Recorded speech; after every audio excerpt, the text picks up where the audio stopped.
नमस्कार, स्वागत है आपका। आप देख रहे हैं सी न्यूज भारत। मैं हूं आपके साथ इशिता।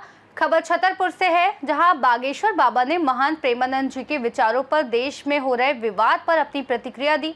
उन्होंने कहा कि जो लोग उपदेशक और भजनानंदी महात्मा प्रेमानंद जी का विरोध कर रहे हैं, उन्हें पेट की बीमारी है। जी हां, बागेश्वर महाराज ने महंत प्रेमानंद जी के विचारों पर देश में हो रहे विवाद पर प्रतिक्रिया देते हुए कहा कि जो लोग उपदेशक और भजनानंदी महात्मा प्रेमानंद जी का विरोध कर रहे हैं, वे पेट की बीमारी से ग्रस्त हैं। बागेश्वर धाम में प्रतिदिन रात को 3 से 4 घंटे का दिव्य दरबार आयोजित होता है, जिसमें हजारों श्रद्धालु भाग लेते हैं। बुधवार की रात उन्होंने कहा कि कुछ लोगों को उनसे समस्या थी, इसलिए वे उन्हें उपद्रवी व्यक्ति मानते हैं। महाराज ने साफ साफ कहा कि वे अब मंचों से खुलकर बात करते हैं, जबकि लोग डर डर कर हिंदू हिंदू चिल्लाते हैं। उन्होंने कहा कि कुछ लोग राजनेता जाति के नाम पर राजनीति करते हैं, जबकि वे जातिवाद के खिलाफ और राष्ट्रवाद के पक्ष में हैं। महाराज ने कहा कि देश में हवस के पुजारी हैं, लेकिन हवस का मौलवी या पास्टर नहीं हो सकता। उन्होंने माला के साथ भाला रखने की बात की, जबकि लोग गंगा जमुनी तहजीब की बात करते हैं। उन्होंने सवाल उठाया कि गंगा, यमुना और सरस्वती की त्रिवेणी क्यों नहीं हो सकती, और शायद इसी कारण उनका विरोध होता है तथा गालियां मिलती हैं। सुनिए उन्होंने क्या कुछ कहा। समझ में आ गया कि कुछ लोगों को खुजली ही है।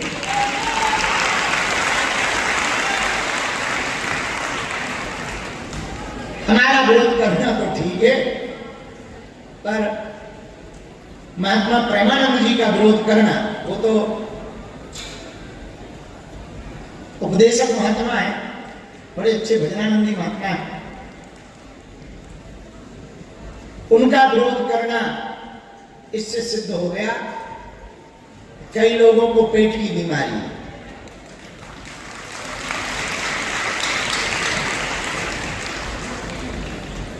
उस दिन के बाद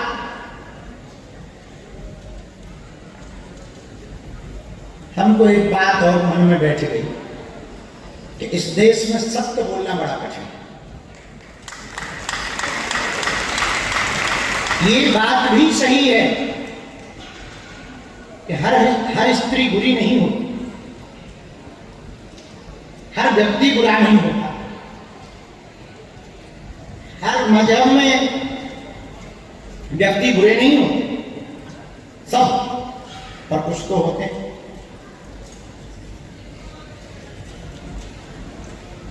दूसरी बात, अपने अपने समाज को देखने का नजरिया। जो सनातन को मानते हैं उनको हम ठीक लगते हैं, जो सनातन को नहीं मानते उनको हम दुश्मन लगते हैं। जिनको हम मिल जाते हैं, वाह वाह महाराज जी बहुत सरल। जिनको ना मिला तो 600 गालियां दे। बड़ों को ही सुनते हैं, हमारी तो सुनते ही नहीं। 3 दिन से डले हैं, ना रोटी खा रहे हैं, ना कुछ कर रहे हैं, काम छोड़ के आए हैं। शायद इसलिए हमसे दिक्कत। हमें लगा कुछ राजनेता जातियों के नाम पर राजनीति चमकाते हैं। सब नेता, एक आध दो को छोड़, और हम जातिवाद के खिलाफ हैं, राष्ट्रवाद के पक्ष में हैं। इसलिए लोगों को बुरा लगता है। हमें लगा इस देश में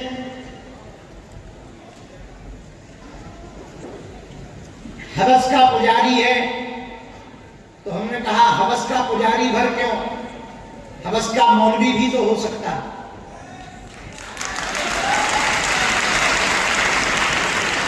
हवस का पास्टर भी तो हो सकता है। शायद लगा इसलिए लोगों को बुरा लगता होगा। लोगों को हमसे दिक्कत थी, तो हमें लगता था कि हम थोड़ा उपद्रवी आदमी हैं, बिना खुजली वालों को हम खाज कर देते हैं, इसलिए हमसे दिक्कत। हम सही सही कह देते हैं, बिना लाग लपेट के बोल देते हैं, मुंह पे बोल देते हैं। हमें लगा इसलिए दिक्कत।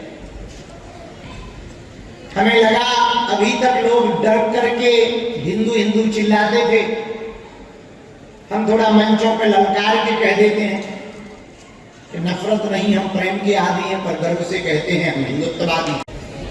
भले ही लाखों बुरे लोगों की लाइन लगी हो, और उसमें एक भी सत्यवादी व्यक्ति पहुंच जाएगा तो सबकी नजर उसी पर जाएगी। छतरपुर से सीनियर संवाददाता कुलदीप सक्सेना की रिपोर्ट। देखा जाए तो बागेश्वर बाबा के विचारों ने धार्मिक विवादों में सच्चाई और नैतिकता की अहमियत को उजागर किया है, जो समाज में सद्भाव और सहिष्णुता के लिए जरूरी है। मगर इस टिप्पणी पर भी लोग क्या प्रतिक्रिया देते हैं, ये जरूर देखने वाली बात होगी। इस खास रिपोर्ट में फिलहाल इतना ही। देश और दुनिया की तमाम बड़ी जानकारियों के लिए देखते रहिए सी न्यूज़ भारत।